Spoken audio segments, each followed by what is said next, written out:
Yeah,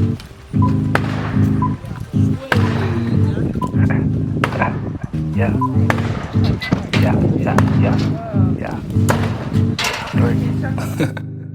Money to be made, best believe a nigga clocking.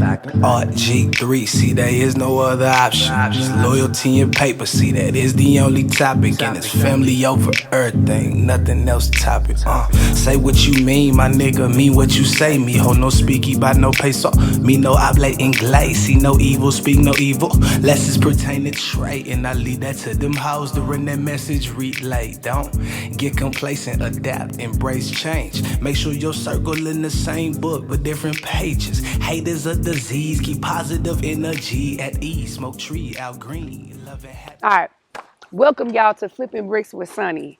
Today's project is a big old house, right? So this house right here is over 4,000 square feet, and I'm the GC. So as you can see, we've already began to demo this big old porch that was once here, and our plan is to rebuild it. So come with me, let me show you the crib. Now be careful and look for nails. Yeah. Got to multitask out here in these streets. Oh, and there's my engineer. Ain't that something? I love my guys. My engineer and my architect. All right, we're going to climb up in here because we haven't built a temporary support system to get up in here. Let me help the camera guy out. All right. Look at this beautiful, fabulous house. Okay, this house is over 100 years old. So that's older than me, my mom, my daddy, my granny, all that. And look, let me show y'all. This beautiful woodwork right here, you can't even buy this paneling no more. Okay, this is original wood from over 100 years ago. Lord knows when it was actually made. Look at these pocket doors. Unfortunately, we'll be blowing this pocket door out. But, I mean, you can't even buy stuff like this no more. And it still works. So you need to put some WD-40 on there or something, get it a little bit more smooth. But look at this beautiful door. So this was once like a dining room, but as you can see, we've already began blowing out these walls because my client wants to have an open concept, which is the modern look that everybody wants these days. So we're gonna give it to her. How? We're gonna knock these walls out, and we're gonna have to build a support beam that goes all the way across over 20 feet. Yeah, I know, I hate it too, getting rid of these beautiful doors, but you gotta do what the client wants. We're also knocking out this wall and extending the kitchen. So the kitchen that was once this small is gonna run an extra 10 feet across. Just to have that big, beautiful kitchen. When you walk in, you'll see all these beautiful cabinets. We'll put an island right here with the sink. Good for entertainment and your guests. So beautiful. All this woodwork is stuff that they just don't even make no more. It just really keeps the character of the home. And my client wants to paint it white, unfortunately. I try my best to make her keep it wood, but you win some battles and you lose some. So, but let me show y'all the rest of the house though.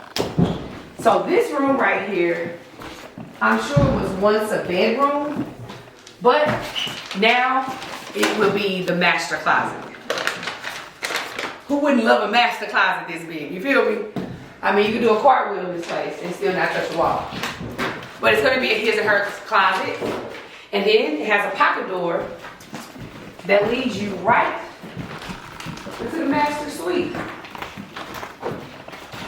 Isn't this a lovely room? Old fireplace, but my client doesn't want the fireplace, so we'll be shutting it off and putting in a fake one. Here we're gonna blow out this wall and add some double French doors here that will lead us into the master bathroom. This room right here, this wall will be gone, and this bathroom will connect all the way to this this area, and this will become the master suite bathroom. We'll have a freestanding tub, a separate shower. We'll have 2 separate vanities, and a lot of space for a nice bathroom here. Then,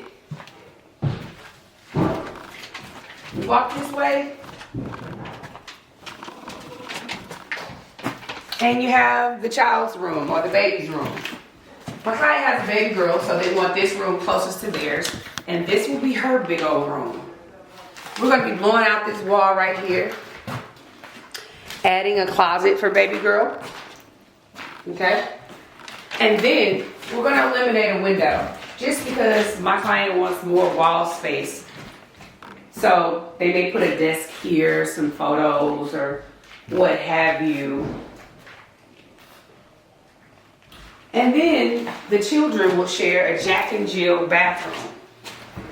So this narrow bathroom is going to have some major construction done. We're going to remove this wall, which is also a load-bearing wall. And we're going to push this wall back about 3 feet. We're gonna cancel this window. So now the bathroom will come all the way to this area right here. So we'll get another 3 feet of added bathroom space. So this will be a pretty nice sized bathroom for the kids. They'll have double vanities and a standing tub and shower combo. Also, we're moving this wall over. We're gonna have to move the door over. So this existing door will now start right here and come over here. So we'll be knocking this wall out too. Well, really just the plaster, and we'll be reframing. Now let you get some video for that. Now, just when you thought it was over, this house is huge. We got a 3rd story to go to.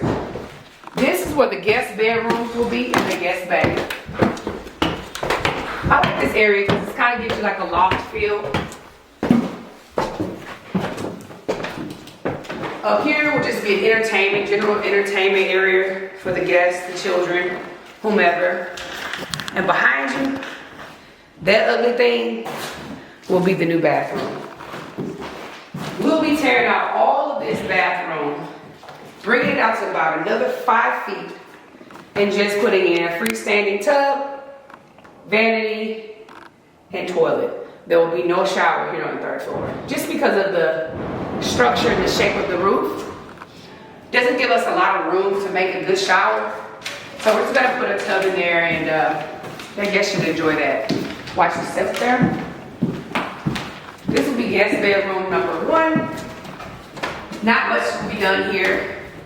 Obviously, we'll be retouching the plaster, adding some light fixtures, adding some outlets.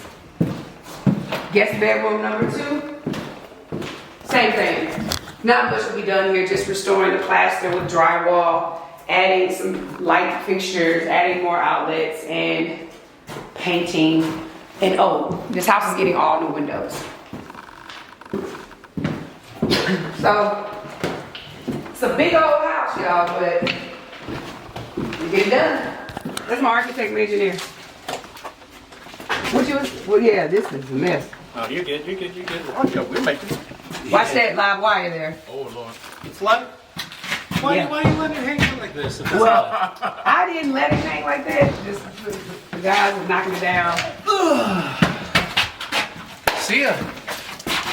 Thanks for coming back out. No, definitely. You got it? Oh, yeah. Or need some help? All right, now you can start recording. Doing good. So, this afternoon I have my lovely architect, Quinn, and my engineer. Go ahead and introduce yourself. Jacob Bollinger with Scapular Engineering Firm. And we're going to take a look at the basement because that's what we need help with. Definitely, absolutely. All right.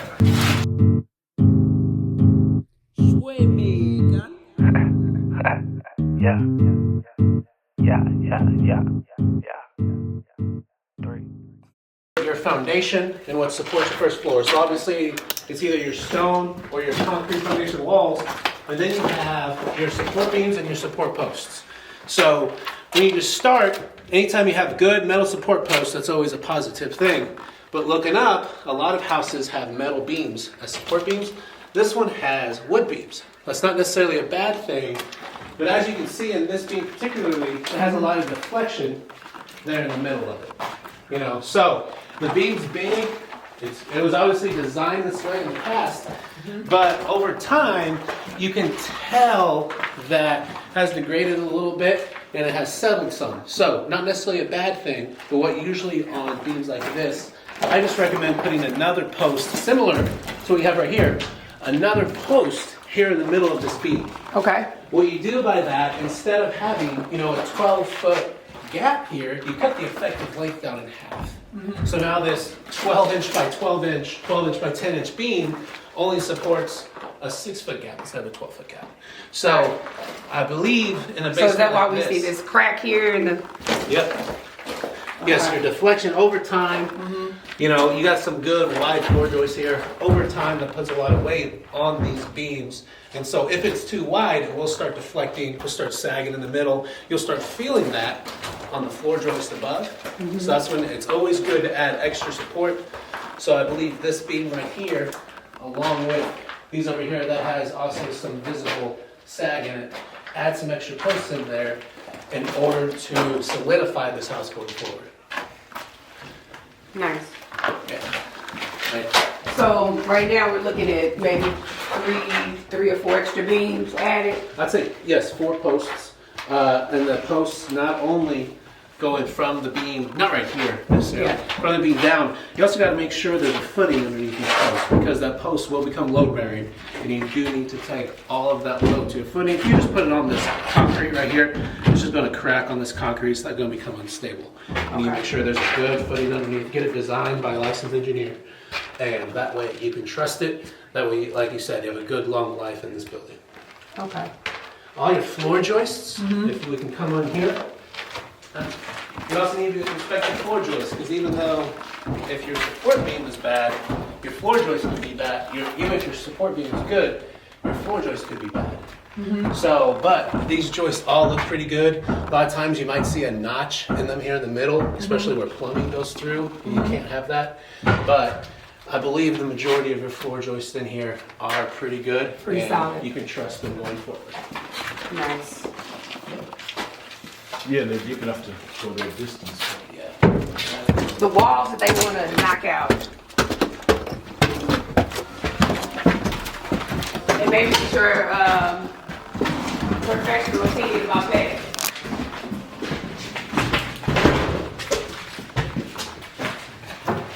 And you too, Quentin. Yes. With us wanting to take out all of this wall, Yeah, we get to see. what do you suggest? I know this is a load bearing wall, right? Right above those beams below. So what would you suggest we do with taking out all of these walls here? Is that something you? No, definitely. Well, I don't know if Quentin wanted to take this on, but so as you can tell, with your floor joists overlap on this wall. That's how you can always tell what's load bearing. If, per se, you wanted to take this wall out right here, your floor joists are in parallel with this wall, which means it's not load bearing. All your load will sit on this wall. So this wall right here, in general, could most likely be taken out, no issues. Okay. Whenever it comes to an actual load-bearing wall, as an engineer, we have set amounts of weight that we design to have on the floors above. So we know how much, depending on how long your floor joists are and the gap of the wall, how much weight this wall should support. So once you calculate how much weight should be on there, there's charts and stuff that we can look on and say like, hey, I need this much weight. It's actually weighted per linear foot, this much weight, and I have this big of a gap that I need to fill in with the support beam. We can use those charts and figure out what type of a header you need above it. And then all it is just a thing of trying to figure out load path, right? So if you're gonna take out all of this weight, now all of this load, instead of being evenly distributed down below, it's gonna go to a post on the foundation and a post right here. So we have to make sure what's underneath here is also a post that can take it down to a footing. You don't want all this weight sitting on a joist in the basement, right? You're gonna overload that joist. Yeah. So you just gotta make sure that A, your header is correct, B, you are attaching it correctly to your post and all your connections are good. connections actually fail more than your members fail in general engineering. And a lot of engineering failures is your connections that fail. Yeah. So make sure your connections are engineered correctly, and then make sure your load path goes all the way down to the footing. So then, once you have all that designed, my part's easy. The contractor has a huge task because then he has to shore up all of these joists, remove all this, and install with the engineer design in order to make it correct. You made a good point because some people make the mistake of putting a column on this level, but they don't take it all the way down. Exactly. Yeah, so it's a half support. Right, right. Which, you know, depending on cost as always, we can do wood or steel. Steel, of course, can go Last last longer, and span a longer distance, and less supports. But So running a support beam from here all the way over to that wall or that door opening. That's pretty big. That's pretty That's big. pretty big. So usually on interior, anything can be done, right? Especially in residential engineering, anything can be done. But in general, like when you install LVLs, it's like a strong type of wood. Even the normal residential charts don't go past 30 feet. Right, and then even then you could overload them past. You know, those things are 20. You can get 24 inches tall, 3 of those wide. 20. You get a beam. it's huge. Like, I'm not exaggerating. It can be this big, Yeah. and it might not support that gap. So a lot of times it's just a discussion with the homeowner in terms of, hey, let's talk about what's practical. Let's talk about what's feasible for a contractor. Because even then, a contractor somehow has to get a beam that is that big inside here. Yeah. You know, so just because you want to do it doesn't mean that it's practical for everybody. Again, I can design anything. Yeah. I'm not the one doing the work though. I got Yeah. this part. So Yeah. it's the person who's doing the work also kind of throws his hat in the ring and be like, let's make this a little easier on myself. So it's definitely, you got to look at what's practical. Oh, it's right there. Oh, perfect. Be careful. Thank you, man. We'll do.